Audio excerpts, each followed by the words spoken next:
toujours le bonheur et la grâce m'accompagneront devant sa face, dans sa présence, tellement de joie, tellement de joie. Nous venons de prendre la victoire sur tous ces esprits qui continuaient encore à s'accrocher à certains parmi nous. Parce que la Bible dit dans le livre des Juges que les enfants d'Israël avaient demandé à l'Éternel qui montera le premier contre les Cananéens. Et l'Éternel avait répondu que Judas montera le premier. Judas montera le premier. Judas montera le premier. Et Judas veut dire louange. Judas veut dire louange. Le Amen là, le Amen que certaines personnes ne comprennent pas. Amen, c'est un autre nom de Jésus-Christ. Amen. Dans Apocalypse chapitre 3 verset 14, la Bible dit: écrit aussi à l'ange de l'église de Laodicée, voici ce que dit l'Amen. Voici ce que dit l'Amen. Cet Amen-là, c'est le témoin fidèle et véritable. C'est le prince de la création de Dieu. Donc, chaque fois que tu dis Amen, tu dois savoir que tu fais référence à Jésus-Christ parce qu'il est l'Amen. Amen. Jésus est l'Amen. Le Amen. Que certaines personnes prononcent par négligence, ne savent pas que Amen se réfère à Jésus-Christ. Amen. Donc nous allons continuer aujourd'hui là où nous nous sommes arrêtés la dernière fois. La dernière fois, pour ceux qui étaient présents ou pour ceux qui nous ont écoutés, nous avons commencé avec la colère de Dieu. N'est-ce pas? Nous avons commencé la dernière fois avec la colère de Dieu. Et ceci fait suite à notre série d'enseignements sur le coronavirus. On a fait presque 2 mois sur le coronavirus et nous avons compris que c'est la volonté de Dieu. Presque 3 mois. Oui, et nous avons compris 3 mois que c'est la volonté de Dieu. N'est-ce pas? Ce que nous vivons, c'est la volonté de Dieu. Nous avons aussi compris que nous sommes l'une des rares églises dans tout le monde entier que le Seigneur a maintenu actif pendant toute la période de confinement. N'est-ce pas? Nous avons été là tous les dimanches. Ok? Et personne n'a eu mal à la tête. L'ennemi a essayé de toucher à 2 personnes. Mais il s'est vite rendu compte qu'on ne s'amuse pas avec mon troupeau. On ne s'amuse pas. Et il a vite tourné, il a changé de route pour aller attraper les autres. Et le Seigneur donc nous a aidés et nous a rassurés qu'il est présent dans ce ministère. Et ce matin encore, mon esprit me disait que non seulement ceux qui sont ici, mais il n'y a personne même dans mon troupeau, partout dans le monde. Personne n'a été affecté. Okay? Pendant tout le confinement, pendant toute cette période-ci. Et pendant que, n'est-ce pas, le monde est en train de rouvrir, et vous savez bien que je vous ai dit ça, peut-être 2 semaines avant, que les activités vont reprendre. Je vous ai dit ça ici. Ok? Et l'ennemi s'agitait un peu. Mais la parole était déjà partie, que les activités vont reprendre. Et nous voyons tous partout que les activités ont repris. Dernièrement, il voulait encore faire croire aux gens qu'il devait avoir une nouvelle vague. Mais, même le gouverneur de New York, qui fait partie de l'un des gouverneurs satanistes, parmi tous les gouverneurs, lui-même, il a compris qu'il ne peut pas. Parce que lui-même, il a commencé à avoir faim. Et il a dit à tout le monde que, pardon, ouvrez. Il a dit à tout le monde que, ouvrez. On se comprend, même les restaurants.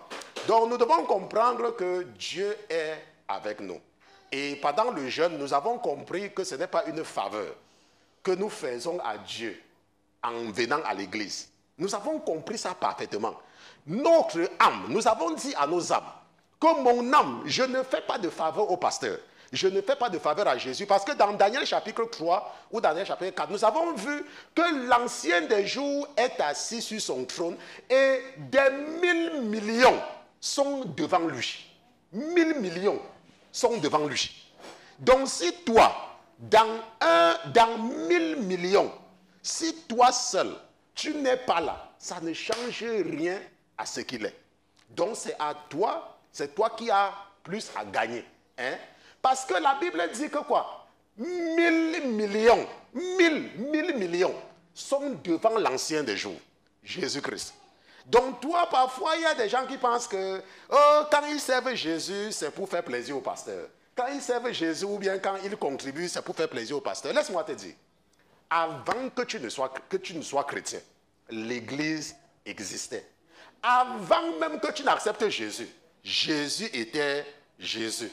Donc, qu'est-ce qui te fait croire qu'en acceptant Jésus, ça va changer quelque chose sur lui? Ça ne va rien changer. C'est à toi, c'est toi qui as tout à gagner.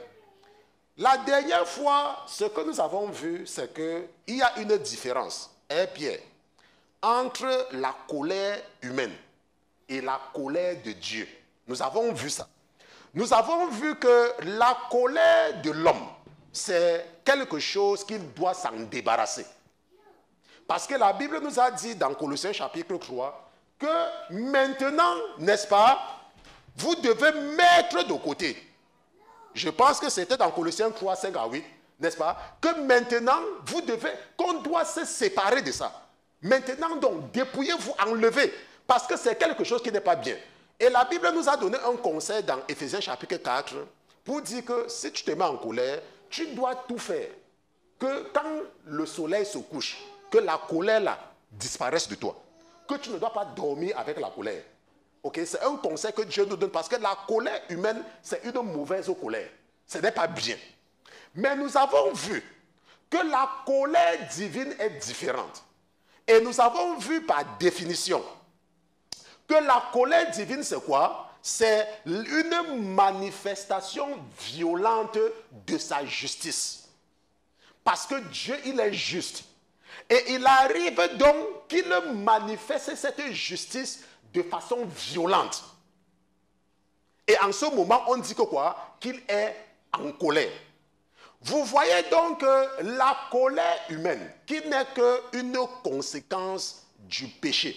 Ça veut dire que tu n'as pas l'esprit de Dieu en toi. C'est pour cela que la colère te domine.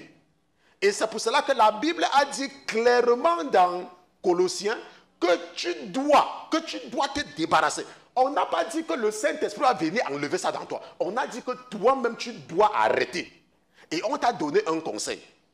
Maintenant, ce que nous allons voir avec le frère Pierre, c'est que nous allons partir dans Exode chapitre 34 et nous allons voir quelque chose là-bas. Ok? Exode chapitre 34, le frère Pierre va lire pour nous. Exode chapitre 34, nous allons lire des versets 5 à 7. N'est-ce pas? Et nous avons été bénis par les frères Pierre et Henri pendant tout le jeûne. Et ce matin, beaucoup de personnes, n'est-ce pas, pour la première fois, je n'étais pas là. Ok, pour la première fois. Et c'est comme ça que le ministère va avoir de nouveaux visages de temps en temps. Parce qu'un ministère, ce n'est pas l'affaire d'une personne. C'est l'affaire, n'est-ce pas, d'un groupe de personnes. Et le plus important, n'est-ce pas, ce que je peux dire au frère Pierre, c'est que les gens s'habituent à une voix. Parce que la Bible dit que quoi? Que mes brebis entendent ma voix. C'est parce que nous sommes habitués à la voix de Dieu.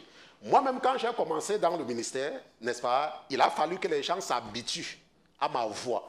Et il y a les gens maintenant, même quand ils dorment, ils entendent ma voix. Ma voix résonne, ok, parce qu'ils se sont habitués. Donc, dans le ministère, c'est comme ça, les gens s'habituent à une voix, ok. C'est comme les gens vont s'habituer également à la voix de la sœur Christelle. Vous voyez un peu, les gens vont s'habituer. Et vous avez même vu que les gens s'habituent même à sa voix plus qu'à ma voix vite. Ok, parce qu'elle a même des centaines de vues. Les gens écoutent, ils écoutent jusqu'à elle dormir même seulement ce qu'elle est en train de chanter. Donc c'est comme ça que Dieu fait. Et j'ai toujours dit que lorsque nous sommes au service de Dieu, nous ne devons pas rechercher la gloire des hommes. La Bible a dit, et c'est notre verset, mon épouse va mettre ça, c'est notre verset de la semaine, que malheur à toi, quand les gens parlent du bien de toi, malheur. Ok, c'est ça non? Que malheur à toi. Parce que c'est comme ça qu'ils ont fait avec les faux prophètes. Malheur. Donc, quand tu travailles pour Jésus, il ne faut pas chercher que les gens t'apprécient. Toi, ce que tu fais le travail de Dieu. Et Dieu s'occupe du reste. C'est ce que tu fais. Ok? Exode chapitre 34, verset 5. Qu'est-ce que la parole dit? Et l'Éternel descendit dans la nuée Et l'Éternel descendit dans la nuée et se tint là devant lui. et se tint là avec lui. Et se tint là avec lui Oui. et cria le nom de l'Éternel. Donc la Bible dit que le Dieu des cieux, pas Jésus, la Bible dit que le Dieu des cieux, celui qui a tout créé, était descendu et s'était mis là avec Moïse et avait crié son nom. Et la Bible dit que et le Dieu là cria son nom. Je ne sais pas si on se comprend. Le Dieu que nous servons avait crié son nom. Et qu'est-ce qu'il avait dit? Et l'Éternel passa devant lui Oui. et cria, Oui. l'Éternel, Oui. l'Éternel. Voilà. Maintenant, donc, ce que nous apprenons ici, là, c'est que le nom de Dieu, c'est quoi? L'Éternel. Amen. OK? Parce que la Bible dit qu'il avait crié son nom. Et quand la Bible dit qu'il a crié son nom, n'est-ce pas? Il a dit l'Éternel, l'Éternel. Il a crié son nom. Parce qu'il est éternel. Et son nom, c'est l'Éternel. Et il a dit à Moïse que c'est par ce nom-là que tu vas te référer à moi. Et que de génération en génération, vous allez vous référer à moi aussi comme le Dieu d'Abraham, d'Isaac et de Jacob. Et c'est ce Dieu-là qui a parlé à Moïse que Jésus a dit que vous devez croire en ce Dieu-là, mais que vous devez aussi croire en lui, Jésus. Parce qu'il y a une différence fondamentale entre le Dieu-ci là et Jésus. Jésus, c'est le fils de ce Dieu-ci. Mais comme le fils de Dieu ne peut pas être la chèvre, c'est pour ça que Jésus aussi est Dieu. Et il y a ce qu'on appelle une dualité entre le Père et le Fils. C'est comme il y a une dualité entre nous et Jésus-Christ. On se comprend? Parce que Jésus a dit qu'il va nous donner quelque chose. Il a dit qu'il est en nous. Mais est-ce que nous sommes Jésus? Nous ne sommes pas Jésus. Mais Jésus est en nous. Jésus est dans le chrétien. Tout comme le chrétien, n'est-ce pas, est en Jésus.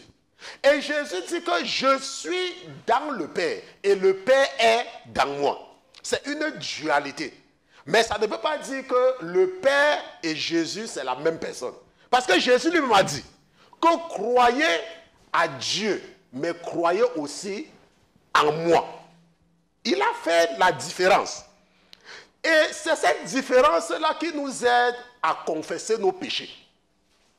C'est cette différence qui fait qu'on ne peut jamais prier les saints. On ne peut pas prier les saints. Lorsque tu as cette compréhension, tu ne peux jamais prier Marie. Jamais. Pourquoi? Parce que nous avons vu dans l'étude biblique que l'âme, n'est-ce pas, que sang et fusion de sang, il n'y a point quoi? Il n'y a point quoi? Il n'y a point de pardon de péché. Sang et fusion de sang. Parce que l'âme, n'est-ce pas, la vie de l'homme se trouve dans quoi? Dans le sang. L'âme, la vie de l'âme se trouve dans le sang.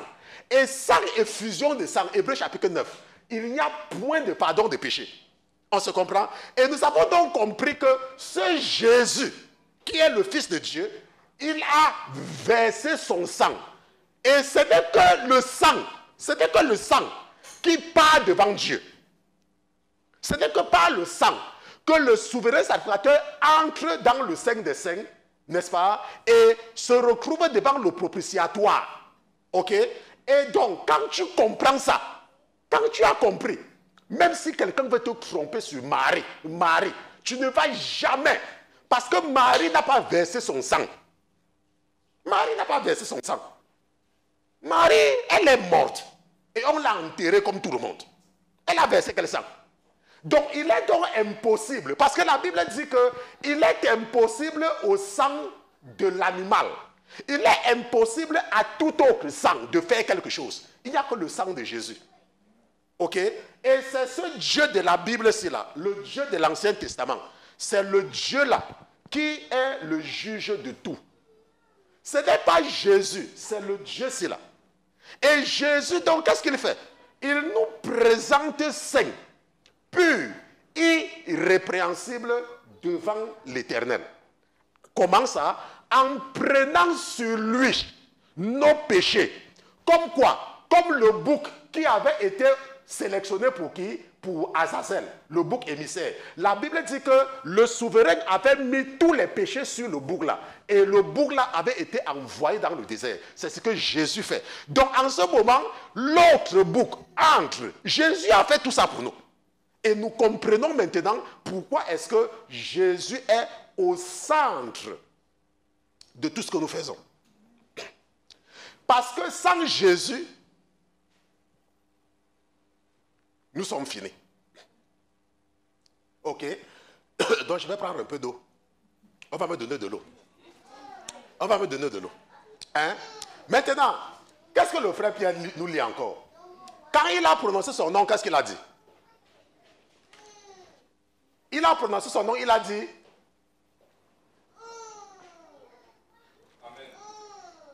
Amen. Et l'Éternel passa devant lui. Oui. Et cria, l'Éternel, l'Éternel, le Dieu miséricordieux et compatissant. Et compatissant. Lent à la colère. Lent à la colère. Abondant en grâce et en fidélité. Arrêtons-nous ici là. Donc regardez un peu, et je pense que j'ai enseigné là-dessus pendant l'étude biblique, les gens qui ont peur de Dieu.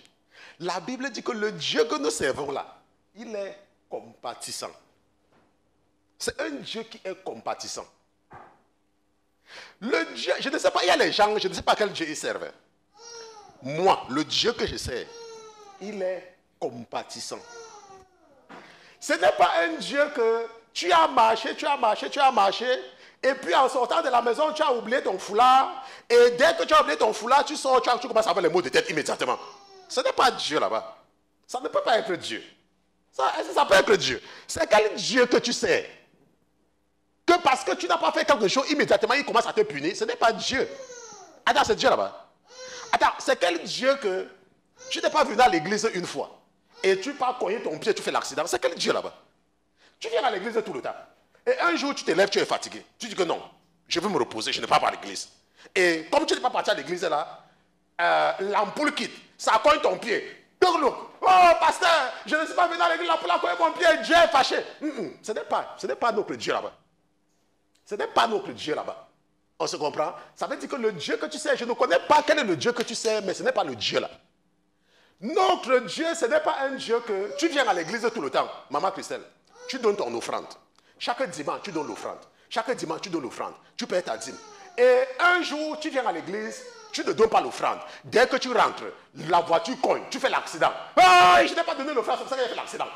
Ce n'est pas. Ça veut dire que l'église où tu parles là, ce n'est pas Dieu qui est là-bas. L'église où tu parles là, c'est le diable. Parce que Dieu, il est compatissant. Attends, c'est quel Dieu que tu donnes l'offrande tous les jours? Et un jour, tu viens à l'église, tu ne donnes pas. Et dès que tu n'as pas donné là, la tête commence à te faire mal. Tu commences à dire que oh, Dieu est fâché. Il est fâché parce qu'il n'a pas donné l'offrande. Ce n'est pas Dieu là-bas. Ce n'est pas le Dieu de là. Ce n'est pas de celui-ci que nous parlons. Hein. Peut-être que tu sais un autre Dieu, mais ce n'est pas celui-ci. Ok? Maintenant, lisons le verset 7. Amen. Oui. Qui conserve sa grâce, conserve sa grâce jusqu'à 1000 générations. Regardons le Dieu que nous servons. La Bible dit que le Dieu que nous servons conserve sa grâce jusqu'à 1000 générations. Ça veut dire quoi? Ça veut dire que ma mère a servi Jésus en toute fidélité et honnêteté. Mon père a servi Jésus en toute fidélité et honnêteté. Tu penses qu'il va abandonner, si je meurs, tu penses qu'il va abandonner mes enfants? Ça, ce n'est pas le Dieu de la Bible. On se comprend? Ce n'est pas le Dieu de la Bible. Parce qu'il y a des gens, l'enfant est malade. On est d'amener l'enfant à l'hôpital. Oh, c'est l'attaque. Attaque. C'est quel Dieu? Ce n'est pas le Dieu, ce n'est pas le Dieu-ci. Il y a des gens, l'enfant est têtu. Hein? Nous avons beaucoup d'enfants ici. Là. Parfois, là, ils sont têtus. Tu parles, l'enfant n'écoute pas. Tu parles, l'enfant n'écoute pas. Hey! Oh, le démon a pris mon enfant. Le démon, attends, c'est quel Dieu? Ce n'est pas le Dieu de la Bible. C'est un autre Dieu. Un enfant peut être têtu. Qu'est-ce qui est mauvais que l'enfant soit têtu? Il y a quelque chose qui est mauvais que l'enfant soit têtu. L'enfant est têtu, tu le tapes. C'est pour ça que la Bible a dit qu'il faut le fouetter. La Bible a écrit qu'il faut prendre le bâton. Mais maintenant, si ton enfant maintenant est têtu, et toi tu refuses de corriger l'enfant, et tu commences à dire que c'est sûr que les démons sont entrés dans mon enfant. C'est sûr que les démons... Attends, ça veut dire que le Dieu que tu sais, ce n'est pas Dieu. Oui, c'est le voisin. C'est le voisin qui a fait. C'est le voisin, il est parti manger chez le voisin l'autre jour. Ça veut donc dire que le Dieu que tu sais, ce n'est pas Dieu. Ça veut dire que c'est quelqu'un d'autre. On se comprend? Qui conserve sa grâce jusqu'à 1000. Qui pardonne l'iniquité. Qui pardonne l'iniquité. Le crime et le péché. Le crime et le péché. Mais ne tient point le coupable pour innocent. Voilà là où nous sommes sur ça. Voilà là où nous sommes. La Bible dit qu'il ne tient point le coupable pour innocent. Ça veut dire quoi? Ça veut dire que tu viens devant le pasteur. Tu as volé. Tu t'es vu voler. Et tu dis que tu viens dans mon église. On t'arrête. On t'amène au tribunal. On dit que je sois témoin. Et tu dis que non, je dois venir témoigner pour toi. Je vais dire que mais je t'ai vu voler. Attends, tu as volé, non? Tu as volé. La Bible dit qu'il ne tient point le coupable pour innocent. C'est pour cela que la colère de Dieu, c'est quoi? C'est la manifestation violente de sa justice. Parce que Dieu est juste. Dieu, il est juste. Dieu, ce n'est pas un Dieu que, parce que tu viens à l'église, parce que tu payes ta dîme, parce que tu fais comme ça, tu vois la femme de quelqu'un. Tu regardes, tu regardes, tu regardes. Tu dis que non, ça me plaît, ça me plaît, ça me plaît. Et tu pars toi carrément chaud, gars, parce que tu payes la dîme, parce que tu payes le franc, parce que tu diriges l'équipe de prière. Tu pars, tu couches avec la femme de quelqu'un. Tu dis que non, il va te pardonner. Ce qu'il a fait de te rassurer, c'est qu'il ne tient point le coupable pour innocent. Il ne tient point. Ça veut dire quoi? Ça veut dire que la pénalité spirituelle associée à l'adultère va te frapper. Ça ne dépend pas si tu es le chef de l'église de prière ou si tu es... Prenons un exemple simple. Quand j'étais à l'église à New York, je sais qu'il y a beaucoup de gens qui savent, qui me connaissent et qui suivent quand j'étais là-bas. Il y a eu un incident, n'est-ce pas? Il y a eu un incident et ils ont gesticulé. Le frère Pierre m'a appelé, il me dit, oh, j'étais à l'église, on a fait machin. Les gens discutaient. Je me rappelle que le jour-là, j'ai dit au frère Pierre que quand moi j'ai écrit ma lettre de démission, je n'ai pas dit qu'on partait lire ça devant les gens. Ma lettre de démission, c'était pour quelqu'un. J'ai écrit ma lettre de démission et j'ai remis à quelqu'un que je ne suis plus avec vous. Le Seigneur a mis dans mon cœur de m'occuper des francophones. Je suis parti. Et j'ai donné ma lettre de démission à quelqu'un. Maintenant, qu'est-ce qu'ils ont fait? Ils ont pris ma lettre et allaient lire ça devant le public. Qu'est-ce que Dieu a fait? Dieu les a frappés un à un. Prophète ou pas prophète, machin, truc, un à un, commençait à les frapper. L'église est fermée maintenant. La Bible dit que Dieu ne tient point le coupable. L'église est fermée maintenant. Ce n'est pas une question que je suis prophète. On se comprend? Dieu, la Bible dit qu'il ne tient point le coupable pour innocent. Même le prophète, Dieu l'a envoyé à l'hôpital pendant des mois. Je vous ai demandé d'aller lire ça devant le public. Non. On se comprend? Parce que le Dieu que nous servons, c'est un Dieu qui est juste. Il est juste. Par exemple, tu dis, oh, je chante, je fais la louange à l'église, je paye ma dîme, je contribue, ainsi de suite. Un garçon est là, il te parle, il te chatouille. Un garçon est là. Et tu parles, n'est-ce pas? Tu couches avec un homme sans être marié. Tu te dis que parce que tu viens à l'église. La Bible dit, tonton Pierre lit encore. Mais ne tient... Alléluia. Oui. Mais ne tient point le coupable pour innocent. Mais ne tient point le coupable pour innocent. Mais ne tient point le coupable pour innocent.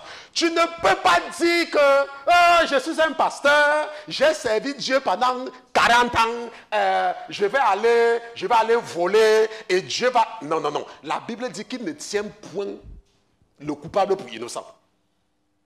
N'est-ce pas? Et il fait quoi par la suite? Qui punit. Qui punit. Oui. l'iniquité des pères Oui. sur les enfants Oui. et sur les enfants des Et enfants sur les enfants des enfants. jusqu'à la 3e et la 4e génération. Donc, nous voyons donc, n'est-ce pas, la manifestation violente de la colère de Dieu. N'est-ce pas? Nous voyons la manifestation violente de quoi? De sa justice. Pourquoi? Parce que quand Dieu veut manifester Dieu peut manifester sa justice simplement. Une façon de la manifestation de la colère, de la justice de Dieu, ce sont les démons. Parce qu'il y a les gens qui demandent souvent que, mais si Dieu est juste, pourquoi il a créé l'enfer? Dieu a créé l'enfer justement parce qu'il est juste. Parce que, imaginons un peu un Dieu qui n'est pas juste et qui fait que quelqu'un te gifle alors que tu ne lui as rien fait et s'en sort. Ça, c'est quel Dieu juste? Ça veut dire qu'il n'est pas juste. Maintenant, qu'est-ce qu'il a fait? Il a dit que, ok, voilà comment vous devez marcher droit devant moi. Et si tu refuses de marcher droit devant moi, qu'est-ce qui va se passer? Je vais te mettre là où les gens qui ne m'écoutent pas se retrouvent. Et c'est donc pourquoi Dieu a créé le diable et les démons afin de manifester sa justice. C'est pour manifester sa justice. Et il utilise les démons et le diable quoi? Comme un instrument de justice. C'est pour ça que quand tu vis dans le péché, Satan a le droit de venir entrer dans ta vie. Satan a le droit. Parce que Dieu l'utilise comme quoi? Comme un instrument de justice. Un instrument. C'est un instrument de justice dans la main de Dieu. J'ai écouté 1 minute ou 2 minutes sur la ligne de prière, n'est-ce pas? Parce que je me connectais souvent pour décourager l'ennemi. Ok? Puisque vous me dire qu'au passé, il y a quelques problèmes, machin, que je prenais l'habitude de me connecter. Mais je n'aime pas seulement me connecter parce que je veux que vous soyez à l'aise. Et je ne veux pas que vous dépendez de moi. Ok? Je ne veux pas que quelqu'un dépende de moi. Je veux que vous soyez libre pour servir votre Dieu. Quand vous jeûnez, vous ne jeûnez pas pour le pasteur. D'abord même, alors même plus grand. Vous ne jeûnez même pas pour Dieu. Quand tu jeûnes, même Dieu, tu ne jeûnes pas pour lui. Quand tu jeûnes pour toi-même. Et tu te rends compte toi-même que quand tu jeûnes, ou bien comme tu n'as pas encore cassé le jeûne, tu es chargé comme le iPhone. Tu es chargé comme le Android. Et ça te fait du bien de sentir que tu es, n'est-ce pas, que tu es chargé. On se comprend. Donc ça n'a rien à voir avec le pasteur.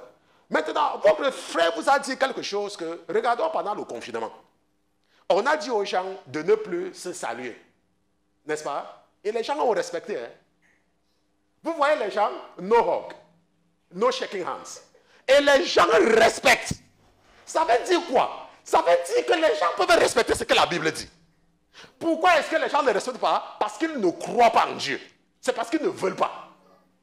On se comprend? C'est seulement parce qu'ils ne veulent pas. Pourquoi? Parce que maintenant là, quand tu vois même quelqu'un, parce qu'on a dit que no shaking hands, les gens ne se saluent pas. Pourquoi? Oui, pourquoi? Parce qu'ils ont peur. Ils ont peur d'un virus. Mais ils n'ont pas peur de l'enfer. Lorsqu'on dit que tu ne commettras pas la fornication, mais tu entends le pasteur parler, ça entre ici, n'est-ce pas? Mais tu pars quand même, tu fais ça. Ça veut dire quoi? Ça veut dire que tu n'as pas peur de l'enfer. Parce que regardons même que les gens ont peur de Corona. C'est comme ma fille. Quand elle entre, comme elle vient à New York, elle a toujours les gants. Elle a toujours les gants. Pour ouvrir une porte. Corona, Corona là, tu ne vas pas me toucher. Même pour ouvrir, elle a les gants. Hein? Maintenant, si maintenant tu as peur, si maintenant, à cause de Corona, à cause d'un virus, tu as peur et tu portes les gants, et on te dit que la fornication va t'amener en enfer, et tu continues dans la fornication, ça veut dire que quoi? Ça veut dire que tu n'as pas peur de l'enfer. Et parce que Dieu est juste, il va te mettre là-bas, puisque tu as montré que tu n'as pas peur de l'enfer. C'est ce que tu as montré, que tu n'as pas peur de l'enfer. Vous voyez? Donc tout ce que Dieu fait, il fait ça pour nous prouver que nous sommes, la Bible dit quelque part que nous sommes bêtes, que nous sommes insensés, que nous ne connaissons pas ce que nous faisons. Maintenant, regardons, on a lu le verset 7. Regardons maintenant comment la colère de Dieu se manifeste. Ça veut dire que quand Dieu se met en colère, tu n'as pas besoin de voir Dieu en colère. Tu n'as pas besoin. Tu n'as pas besoin, tu n'as pas envie, tu ne veux même pas. Je me rappelle, le Seigneur a permis à un enfant que je connais de voir, d'expérimenter la colère de Dieu.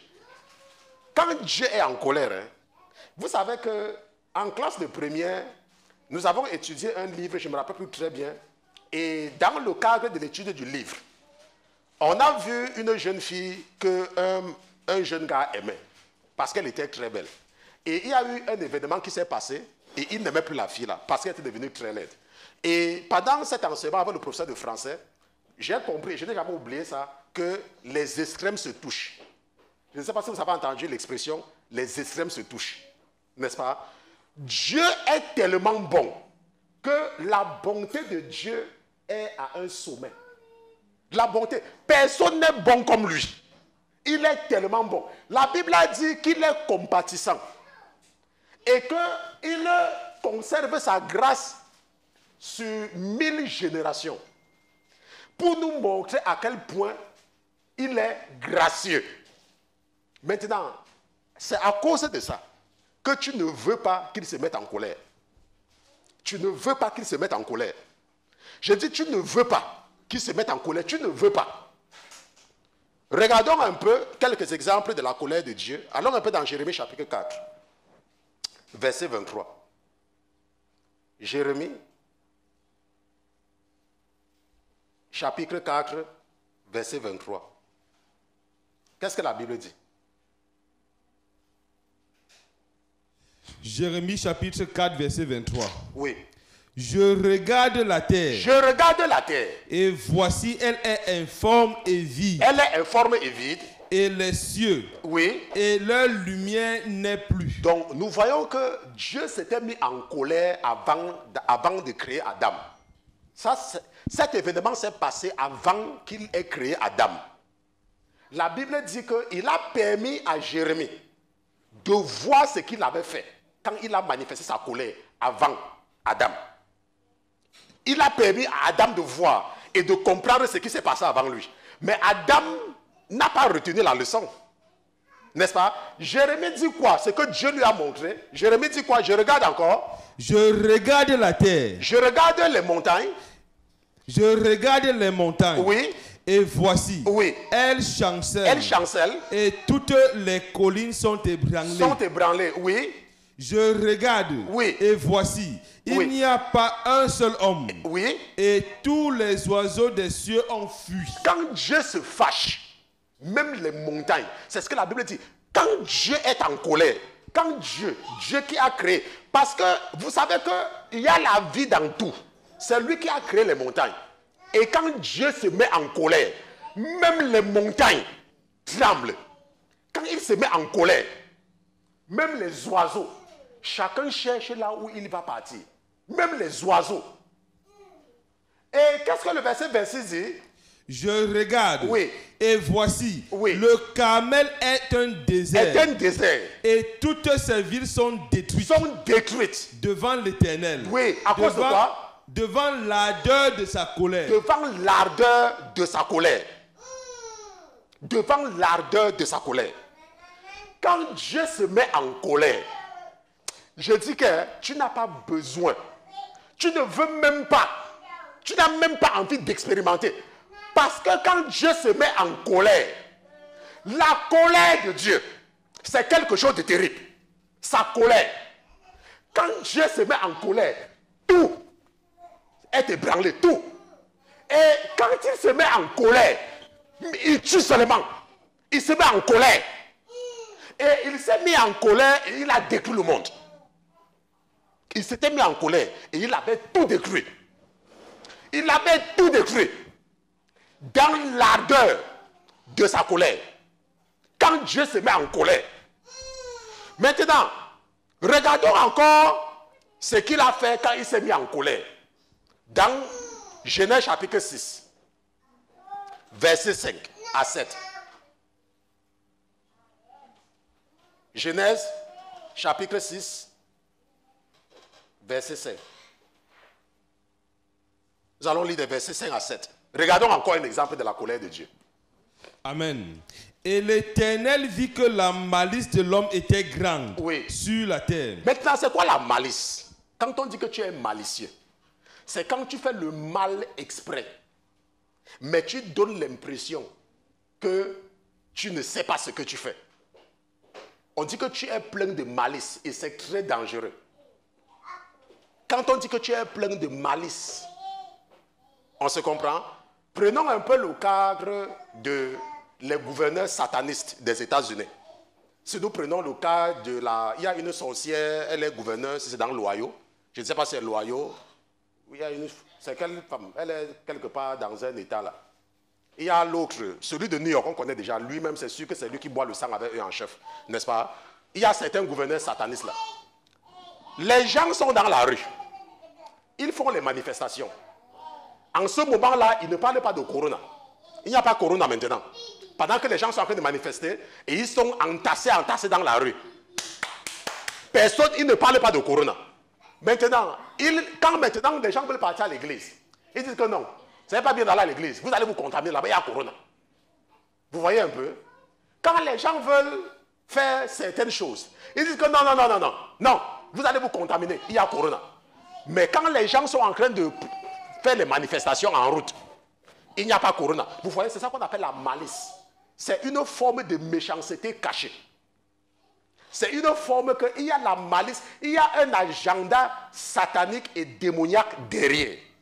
Parce que si c'était une question de justice, on devait séparer tout le monde. Et on ne devait même pas permettre aux gens de manifester. Ou on devait dire aux gens, ok, quelqu'un peut manifester, vous vous mettez ici, l'autre se met ici. Mais ils n'ont rien fait. Ils ont laissé les gens. Mais quand il s'agit, par exemple, des églises, ils disent que non. Si vous partez à l'église, vous allez vous contaminer avec le corona. Non, ce n'est pas bien. Il y a combien de personnes à l'église? Il y a combien de personnes dans les rues? Vous voyez un peu? Ça, c'est la malice. C'est un exemple de malice. Et la Bible dit que l'Éternel dit que la malice de l'homme était grande sur la terre. Et que quoi? Et que toute l'imagination des pensées de son cœur n'était que mauvaise. N'était que mauvaise. En tout temps. C'est comme maintenant de nos jours. À quoi est-ce que les gens pensent? Les femmes ne respectent plus leur mari. Les gens courent après l'argent. C'est toujours que je veux travailler dans telle société. Je veux travailler dans une grande société. Je veux travailler ceci. Je veux une belle voiture. Je veux une belle maison. Mon enfant va réussir. Mon enfant va faire ceci. J'ai amené ma mère en France. J'ai amené ma mère aux États-Unis. Je vais amener ma mère au Canada. Je vais faire ceci. Je vais me marier. Machin truc. C'est là, le cœur des gens. Seulement dans les choses. C'est là. C'est la même chose.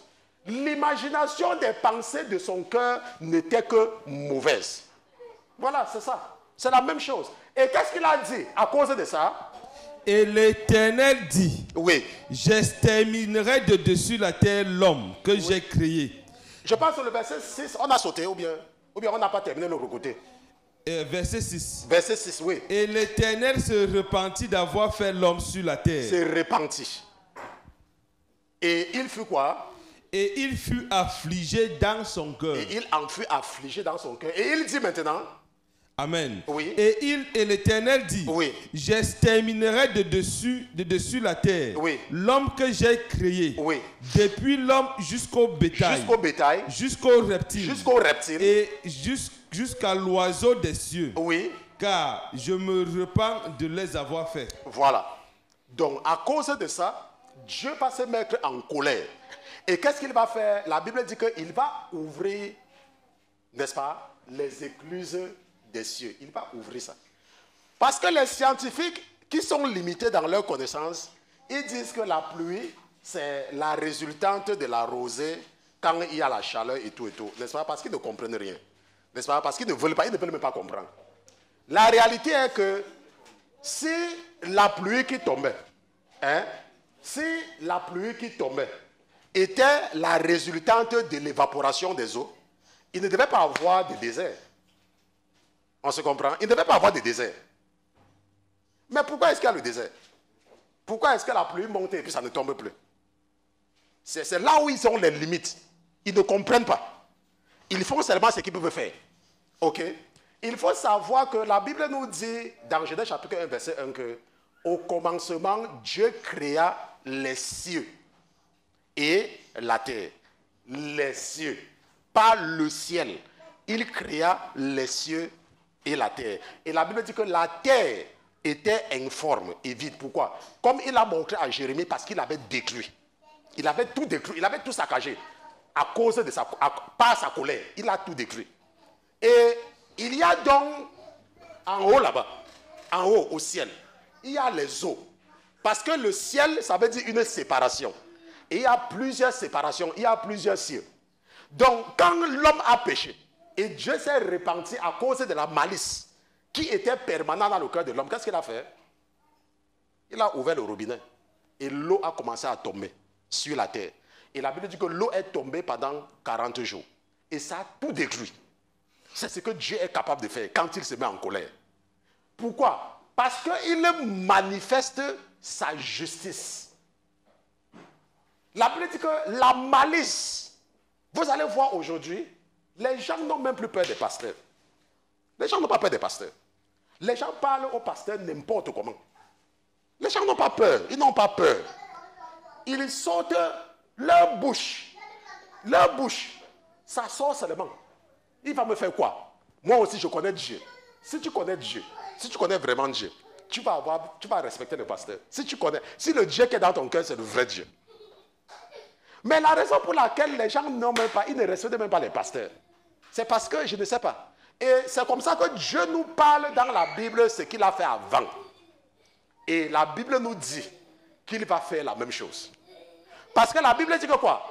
Que comme c'était au temps-ci, il en sera aussi de même quand Jésus va revenir. On se comprend? Voilà. Maintenant, nous allons voir un autre. Allons dans Genèse chapitre 18, verset 20. Genèse chapitre 18, verset 20. Regardons la colère de Dieu. Genèse chapitre 18, verset 20. Et l'Éternel dit. Amen. Et l'Éternel dit, le cri contre Sodome et Gomorrhe est vraiment grand. Et leur péché est vraiment très grave. Donc nous voyons une fois de plus ici là que Dieu est en train de vouloir manifester sa justice. Parce que la Bible dit que le cri contre Sodome et Gomorrhe est vraiment grand. Et leur péché est vraiment très, très grave. Et c'est pour ça qu'il dit que quoi? Que je vais faire quoi? Je veux descendre. Oui. Et voir s'ils ont agi entièrement selon le cri qui est venu jusqu'à moi. Oui. Et si cela n'est pas, je le saurai. Maintenant, qu'est-ce que nous apprenons ici là? Nous apprenons de ce passage qu'il n'y a aucune décision qui n'est prise sans la volonté de Dieu. C'est ce que nous apprenons, n'est-ce pas? Donc, même si le diable veut venir avec un fléau sur la terre, comme par exemple dans le cadre du coronavirus, il faut que Dieu autorise. Et Dieu a autorisé, n'est-ce pas, le corona. Il a autorisé. Lui-même, il a autorisé. Vous voyez un peu? C'est lui qui a autorisé. Parce que quoi? Parce que les gens vivaient, à un moment donné, les gens faisaient comme si ils sont au contrôle de tout.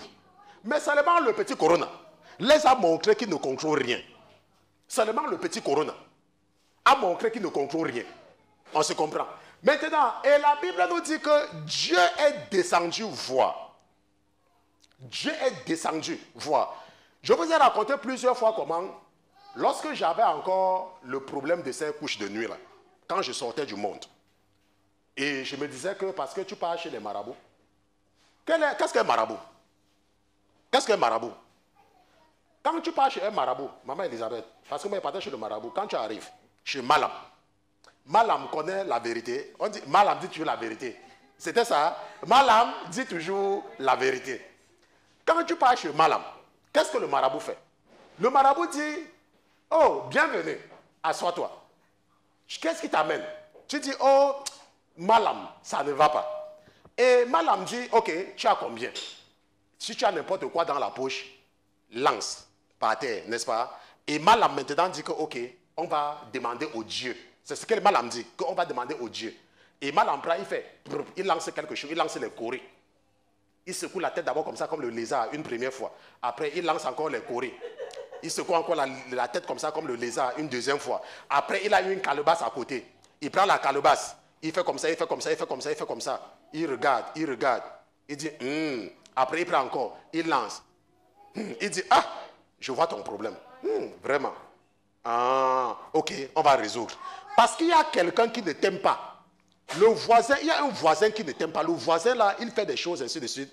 Mais on va prier. Maintenant, tu vas acheter un coq, tu vas acheter une chèvre, et puis tu vas acheter le parfum, ceci. Mais pour les parfums, tu peux donner l'argent, je vais acheter pour toi. Mais toi, apporte le coq et machin, truc ainsi de suite. Et on va faire pour que le problème s'arrête. C'est comme ça que les marabouts font, non? Bon, maintenant, regardons maintenant le marabout à l'église. Quand tu vis dans le péché, et tu pars dans une église, on ne te dit rien. À la fin, tu pars, tu vois le pasteur. Tu dis au pasteur, j'ai les mauvais rêves. Quand je dors, pasteur, quelqu'un dit, il me tape ici, là. Machin truc. Vraiment, pasteur. Et le pasteur te dit que, ok, je vais prier pour toi. N'est-ce pas? Je vais prier pour toi. Et ainsi de suite, il prie pour toi, il prie pour toi. Et puis tu pars, il ne t'a rien dit. Maintenant, où est la différence avec le marabout? Où est la différence? Il n'y a pas de différence avec le marabout.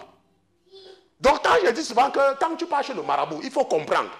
Si tu pars quelque part et on ne te dit rien, tu as un problème, tu dis qu'on va prier pour ton problème. Tu as un problème, tu dis qu'on va prier pour... Attends, où est la différence avec le marabout? Tu as que de partir chez le marabout.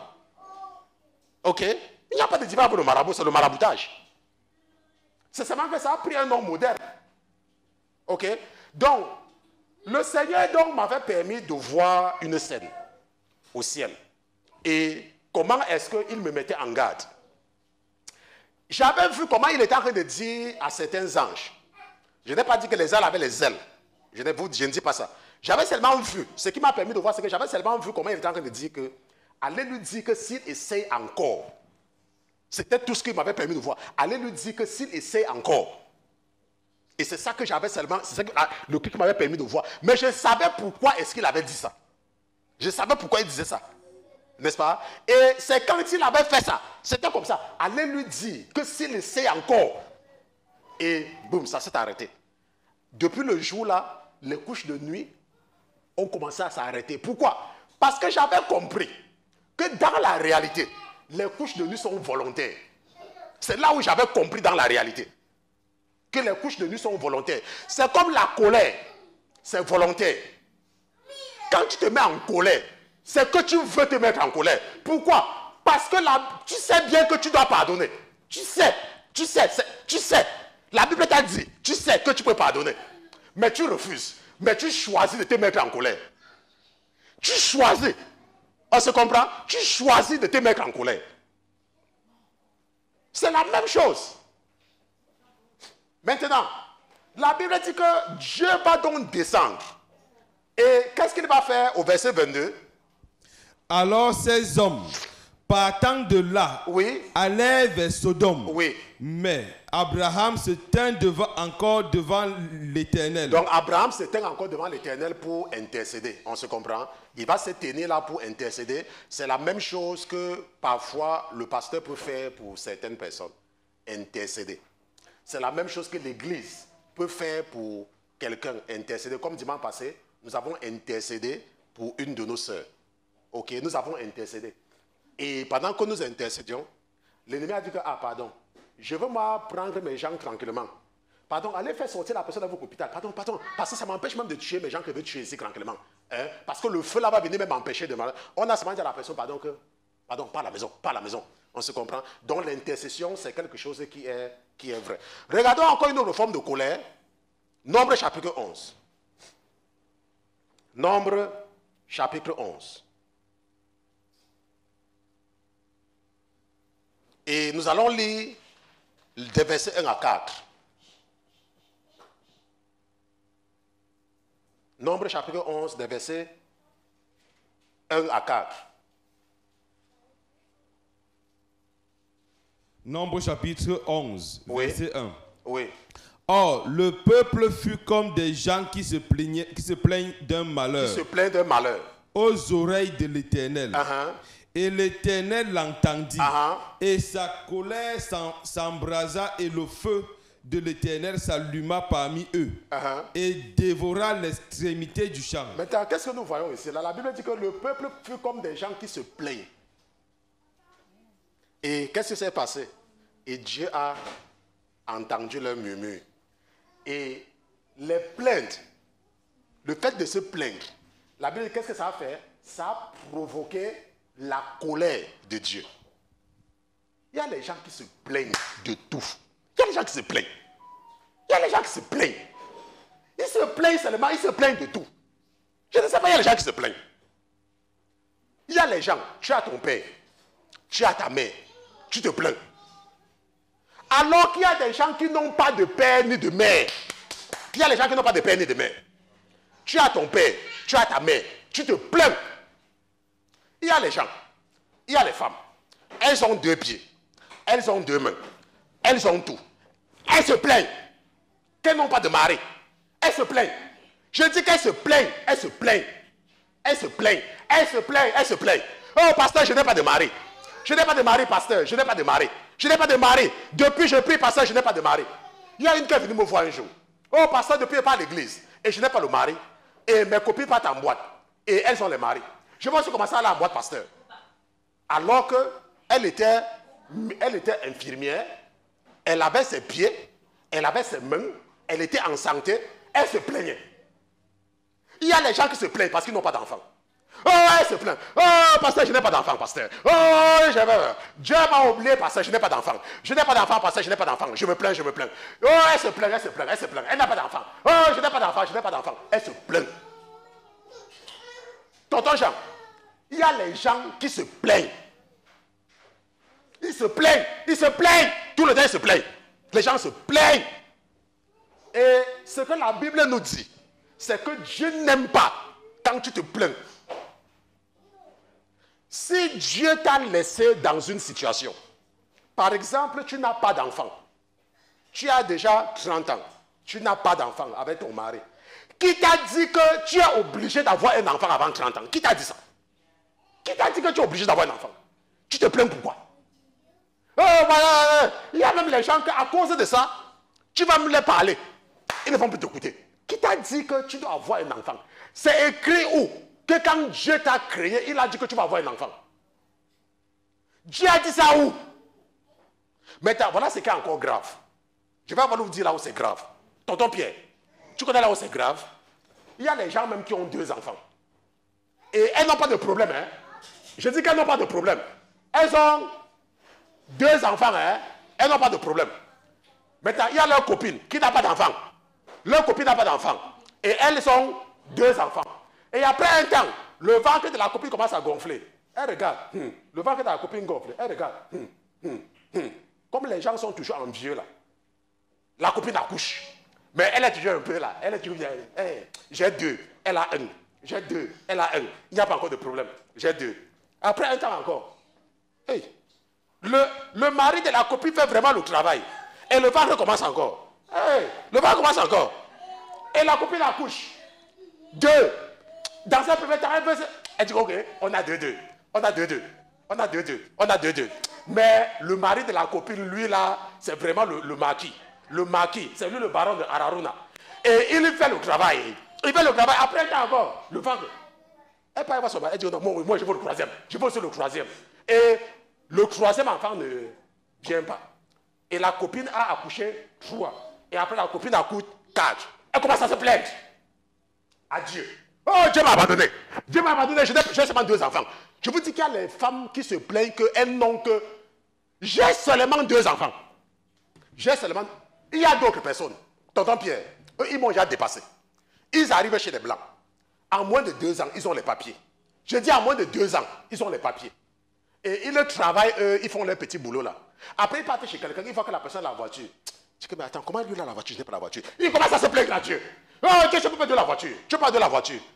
Tu es venu chez les Blancs. Il y a les gens qui sont en Amérique 30 ans sans papier. Toi, tu arrives. En 2 ans, tu as des papiers. Mais parce que quelqu'un a la voiture, toi, tu n'as pas la voiture. Tu commences à te plaindre. Oh, je ne gêne pas. Je ne gêne plus. Je ne gêne plus. La Bible dit, tonton Pierre va encore lire. Amen. Or, le peuple fut comme des gens qui se plaignent d'un malheur, aux oreilles de l'Éternel. Était avec eux, mais ils se plaignaient. Ils se plaignaient. Et la Bible dit que l'Éternel l'entendit. Et sa colère s'embrasa. Bon, maintenant, tonton, la Bible dit que Dieu a entendu, non? Maintenant, comme je vous dis que tu t'es plaint là, maintenant, ça veut dire quoi? Tu es en train de causer avec quelqu'un. Hein? Tu es en train de causer avec quelqu'un, en train de lui dire que, ah, vraiment, ça fait depuis, j'ai te posé mes dossiers, je ne sais pas, j'aime déjà prier, j'aime déjà jeûner, hein? Pasteur, je ne sais pas comment je vais encore jeûner, pasteur. Pasteur, j'ai prié, j'ai jeûné, je suis déjà fatigué, pasteur.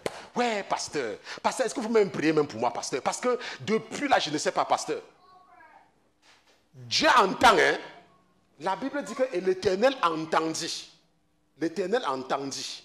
Comment tu te plaignais là? Il a entendu. Et la Bible dit que et sa colère s'embrasa. Il faut arrêter de se plaindre. Si tu as demandé le visa 5 fois et on ne t'a pas donné le visa, ainsi soit-il. Si tu as déposé tes dossiers de papier et tu n'as pas toujours obtenu tes papiers, ainsi soit-il. Toi, continue seulement à servir Dieu. Toi, continue seulement. Par exemple, et c'est l'esprit qui m'inspire là maintenant. Il y a une femme qui cherche un mari. Une femme veut un mari. Et elle sait que les gens qui sont ici depuis, eux là, ils ont déjà appris les mauvaises habitudes. Et c'est une personne qui n'est pas en Jésus. Et elle aime parfois aussi savoir qu'elle a un peu d'autorité. Et toi, tu es en Jésus. Maintenant, Dieu peut te faire venir en Amérique et il te laisse là, sans papier pendant un temps. Parce qu'il a envie de t'utiliser pour transformer la vie de quelqu'un. Et toi maintenant, quelques années après, tu tombes sur cette femme-là qui a les papiers. Et toi, tu es là depuis. Toi, tu n'as pas de papiers. Et elle maintenant, elle voit que tu es quelqu'un de simple. Tu es quelqu'un de calme. Toi, tu vas à l'église, tu pries et tout et tout. Elle dit que non, c'est le genre de mari, c'est que je veux. Et c'est comme ça qu'elle dit que non, on va se marier. Tu vois, et tu le fais là. Bon, elle te plaît bien sûr. Et quand tu te maries, et c'est comme ça que tu obtiens tes papiers à partir d'elle. Mais tu viens. Toi-même, tu ne sais pas ce que Dieu veut faire avec toi. Tu commences à te plaindre.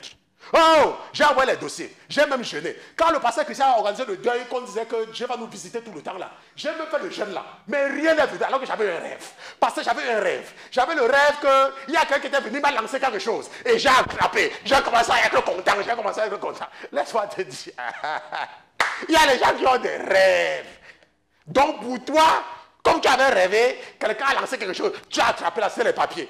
On t'a dit dans le rêve, ce sont les papiers que tu as attrapés. Et tu m'as dit que oh, j'avais jeûné le jeûne là. Le jeûne là n'a pas fait machin truc. J'ai jeûné le jeûne là. Le jeûne là n'a pas fait. Je ne jeûne plus. Parce que je ne jeûne plus. Quelqu'un m'a écrit un jour que oh, pasteur, je n'ai pas d'enfant. Ma femme ne travaille pas. Oh, pasteur, priez pour moi. J'ai dit ok, je vais prier pour toi. Et je prie même pour la personne tout le temps. Et un temps encore, la personne m'a encore écrit. Oh, pasteur, n'a toujours pas d'enfant. Machin. Il faut savoir que Dieu n'aime pas qu'on se plaigne. Ok, si tu es un chrétien qui aime te plaindre, il faut arrêter. La Bible dit que quand tu te plains, si par malheur, pour toi, tes plaintes là, ce que tu te plains arrive dans les oreilles de Dieu. Parce que ce n'est pas que... Je vous ai dit qu'il y a les anges partout, non? Donc tu peux te plaindre comme ça et un démon prend ça pour aller dire que tu te plains. Parce qu'on ne t'a pas dit que tu vas te marier. Qui a dit que tu vas te marier? Nous avons vu avec le frère Pierre que la Bible dit qu'il y a les eunuques de naissance. Qu'est-ce qu'un eunuque? Un eunuque, c'est quelqu'un qui est castré et qui n'est pas marié. Et la Bible dit qu'il y en a par naissance. Que Dieu lui-même. Il y a des gens que Dieu a créés pour seulement le servir sans jamais se marier. Et sans jamais avoir d'enfant. C'est écrit, c'est dans la Bible. Donc il ne faut pas te plaindre parce que tu n'as pas d'enfant. Il ne faut pas te plaindre parce que... Il y a même les gens qui sont mariés. Laisse-moi te dire. Va demander à une femme qui est mariée. Elle va te dire que si elle savait le jour, elle devait réfléchir. Il y a beaucoup de gens qui me disent souvent que pasteur Christian, je ne savais pas qu'il y avait le verso. Qu'il y avait le verso de l'affaire là. Moi, on m'avait seulement lu le recto. Que pour le meilleur. Mais on ne m'a pas dit de tourner la page. Alors que derrière là, il y avait encore d'autres choses. Ok? Maintenant, regardons un autre exemple. Comment Dieu va rejeter quelqu'un? Ok, ça là, je pense que la suite, on peut lire nombre 11 jusqu'à 4, on ne peut pas partir là-bas, à cause du temps. Regardons le cas de Saül. Alors on peut dans 1 Samuel chapitre 15. 1 Samuel chapitre 15, verset 10. 1 Samuel, nous allons terminer avec son cas. 1 Samuel chapitre 15, verset 10. 1 Samuel chapitre 15, verset 10. Je rappelle encore que nous sommes en train de voir la colère de Dieu, mais c'est dans le cadre de notre jeûne qui vient de s'achever sur éteindre les voix qui nous incitent à retourner dans le monde. Parce qu'il y a des gens qui, le diable les fait entendre certaines façons et ils ne comprennent pas. Ok? Donc avec tout ce que nous faisons là, tu vas comprendre que si le diable veut t'encourager à retourner dans le monde parce que tu n'as pas d'enfant et qu'on t'a dit qu'il faut aller voir les marabouts, il faut que tu comprennes. Ok? Et ça va s'arrêter. Ok? Maintenant, 1 Samuel chapitre 15 verset 10 dit quoi? Alors la parole de l'Éternel fut adressée à Samuel en disant. À Samuel en disant. Je me repens d'avoir établi Saul pour roi. Donc je me repens d'avoir établi Saul ou Saül pour roi. Car oui, il s'est détourné de moi et n'a point exécuté mes paroles. Oui. Et Samuel fut fort affligé et cria à l'Éternel toute la nuit. Oui. Donc nous voyons ici là que Dieu va rejeter, va se mettre en colère contre Saül parce que quoi? Il n'a pas exécuté. Il n'a pas exécuté. Mais les gens parfois ne comprennent pas ce qui se passe ici là. Ce que Saül a fait, c'est que Saül c'est quelqu'un qui n'écoutait pas. Ok? Parce que avant cet incident avec le roi des Amalécites. Pourquoi? Parce que Dieu a dit quelque chose de simple à Saül. Que va vouer Amalek par interdit. Et va tout détruire. Va vouer Amalek à l'interdit. Mais qu'est-ce qu'il va faire? Il va, à cause du peuple, il va épargner certaines choses. Il va épargner le bétail. Et il va épargner le roi des Amalécites. Mais qu'est-ce que Dieu t'a dit? Dieu a dit que va et vous Amalek par interdit. Et il ne va pas écouter. Et ce qui va se passer, quand Dieu te parle et tu n'écoutes pas, ce qu'il fait, c'est qu'il te rejette. Il te rejette. Et quand il te rejette, qu'est-ce qui se passe? Son esprit sort de toi. C'est pour ça que tu vas te rendre compte qu'il y a beaucoup de personnes, certaines personnes vont se reconnaître dans ce que je dis. Il y a des moments où tu ne sens plus comme tu veux prier. Tu ne sens plus. Parce que tu persévères dans le concubinage. Tu es en train de persévérer. La voix te parle, mais tu n'écoutes pas. À un moment donné, ce qui va se passer, c'est que quoi? Dieu va retirer cet esprit de toi. Et Dieu avait rejeté Saül parce que Saül avait cette tendance à ne pas écouter. Et c'est ce qu'il a fait dans 2 chapitres auparavant. Si nous regardons dans 1 chapitre 13, Saül savait qu'il est de la tribu de Benjamin. Il savait très bien. Parce que quand on était venu lui annoncer que Dieu l'a choisi comme roi, il va dire au prophète Samuel que je ne suis que de la petite des tribus. Donc il savait. Et maintenant la Bible dit qu'une fois ils vont partir en guerre et ils auront peur. Et qu'est-ce qui va se passer? Samuel va tarder de venir. Et lui maintenant, sachant qu'il est de la tribu de Benjamin, qu'est-ce qu'il va faire? Il va offrir l'Holocauste. Sachant que ce ne sont que quoi? Les fils de Aaron qui sont autorisés à le faire. Il va offrir l'Holocauste. C'est la même chose. Quelqu'un va dire que, mais, pasteur Christian, quel est le problème? Par exemple, tu travailles. Moi, par exemple, quand je travaille avec le prophète, c'est vrai, les gens savaient que c'est moi qui dirigeais l'église. Ok? Les gens savaient que c'est moi qui étais, comme on dit souvent, le cerveau de tout ce qui se passait. Et bon, les gens ont même compris après quand je suis parti. Donc même s'ils ne savaient pas maintenant, ils savaient. Ok? Mais avant de faire n'importe quoi, vous pouvez aller demander au prophète. Je ne faisais pas quelque chose sans lui demander. Je ne pouvais pas faire quelque chose. Même si c'était la plus bonne de toutes les initiatives. Je m'arrangeais toujours que je pars, je dis, oh, pasteur, voilà ce que j'ai l'intention de faire. Il me dit que c'est quoi? Je dis, ok, j'ai vu que si nous faisons comme ça, voilà. Il me dit, ok, donne-moi une semaine sur ça. Je vais revenir. Je vais d'abord réfléchir par rapport à ça, je vais te dire. Il arrivait parfois que le prophète prenne 2 semaines. Il arrivait parfois qu'il prenne 1 mois. Et ce n'est pas parce que je ne rappelais pas, hein, puisqu'on se voyait toutes les semaines. La semaine suivante, je vais dire que, oh, par rapport à telle chose, qu'est-ce que tu dis? Il me dit, attends encore. Et j'attendais encore. Jusqu'à ce qu'ils disent que, ok. Mais ce n'est pas ce que nous voyons avec certaines personnes, n'est-ce pas, dans l'église. Ce n'est pas une question comme Saül. Que, oh, je pense que l'idée c'est bien. Je vais faire. Je ne demande pas au pasteur. Non. Quand tu as cette habitude, ce qui fait, c'est que Dieu voit déjà qu'il y a déjà une certaine tendance par rapport à l'obéissance de sa parole.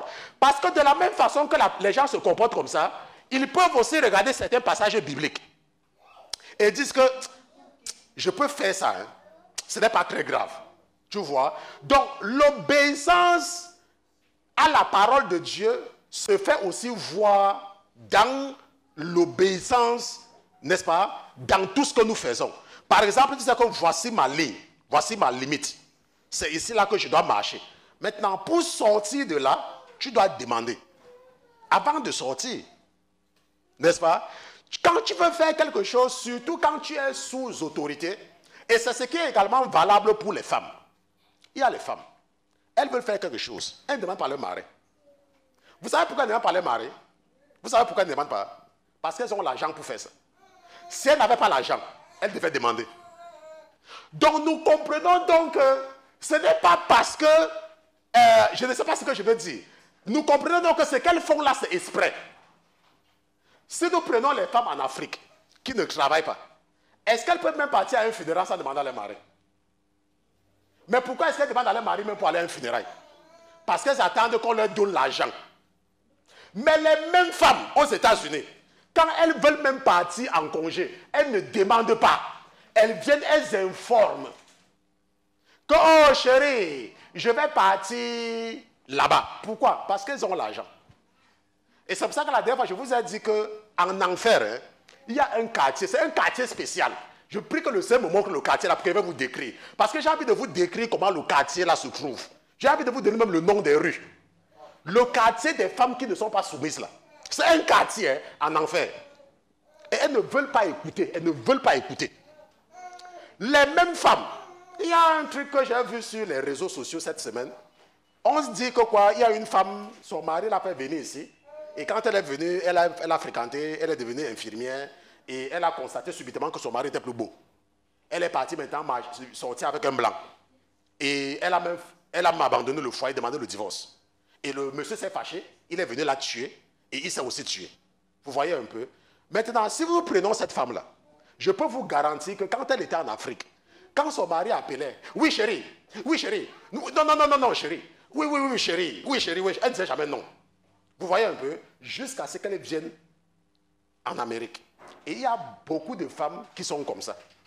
C'est pour ça que vous voyez qu'en Amérique, beaucoup de couples africains divorcent beaucoup. Parce que les femmes, quand elles arrivent ici, là, subitement, là, elles deviennent des experts. Pourquoi? Parce qu'elles n'ont plus rien à demander à l'homme. Elles ont leur propre argent. Pourquoi est-ce que tu as demandé pour envoyer l'argent à ma mère? Pourquoi tu as demandé pour envoyer l'argent à mon père? Pourquoi tu as demandé? Je vais te demander pourquoi. Je vais te demander pourquoi. Il y a même certaines femmes que, si elles n'achètent pas le terrain dans leur famille, leur soeur comment dit que tu es bête, une bête comme ça, hein? Tu es même là, tu n'as pas acheté le terrain, tu n'achètes pas le terrain, une femme comme ça, elle est même une bête comme ça, Elles ne sont pas en train de te dire que achète-nous le terrain. Hein? Elles disent que achète ton terrain, sachant que quand tu vas acheter le terrain là, et que tu vas construire la maison, ce sont eux qui vont habiter dedans. Mais toi, tu es en train d'arranger ton quartier, ta chambre, au quartier. C'est même quel quartier? Seigneur, révèle-moi le quartier là. Parce que j'ai envie que les femmes comprennent qu'il y a un quartier qui est... Les femmes mariées, les femmes mariées, Seigneur, elles comprennent qu'il y a un quartier réservé seulement pour elles en enfer. Il va me révéler ça. Je vais venir vous raconter. Ok? Nous allons nous arrêter ici pour le message. Allez!